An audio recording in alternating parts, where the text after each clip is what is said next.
The time is 11:35 and the date is Friday 16 July. And today I am going to explain you about Eastern Airline 401.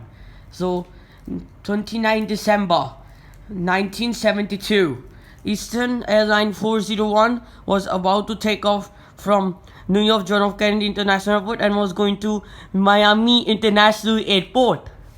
So there were 163 people on board the plane, 163 passengers and 13 crew members on board the aircraft.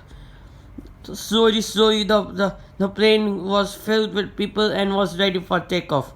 The condition of the 2-hour journey was good. There was no other clouds ahead. It was good, clear weather, good area. It was good, and they took off, and they took off from New York's John F. Kennedy International Airport. Then for the 2 hours, everything was good. The plane was flying. The condition was good, and the plane's condition was good. After that, when they reached Miami International Airport, they were descending, and then they put the gear down. But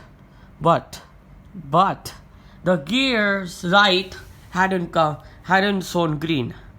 So when a gear comes down, the light has to come, because you know why? Because to show that the gear is down and it is locked in place.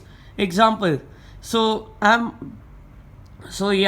when you put the gear down, so if I put the gear down, I have to make sure that the light is on, because if the light isn't on, it means the gear isn't locked properly. Okay? Then the gear wasn't locked properly of Eastern Airline 401. So they went around. They told the air traffic control that the gear isn't coming down. So when they heard that it will go around, they already were going around. So then after that, then the plane suddenly went down. So why did the plane suddenly went down? So autopilot, obviously. The autopilot wasn't the one, okay?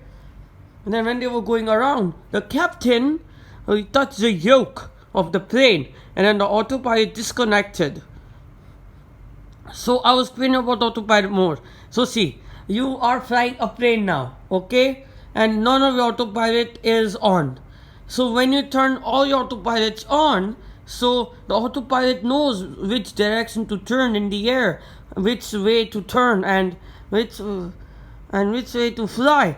But it cannot do such things like landings,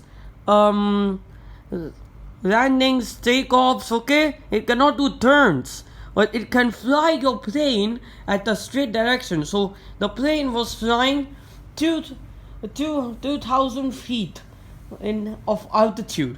Okay, so when the captain touched the wheel, the joystick, or the yoke for that matter, then the plane's autopilot disconnected. So when you touch anything in the cockpit, then it disconnects. Okay, because your autopilot is flying the plane, and then after you touch it, it's going to disrupt the system, and the system is going to disconnect. So the autopilot already disconnected, and they were looking, and one was looking at the altitude, the other one was looking at the gear, and the other one was looking at the light switch. So they didn't realize that the plane was going down. And then when the plane went down, and then it was way too late. It was 1,000 feet, and then crash. And the flight engineer's ghost moves around every plane. So you know, the debris of that plane, they might be installed in another plane. So the cabin crew members told them that the first office, the engineer's body, the flight engineer's body is roaming around in their plane. That's way too scary. And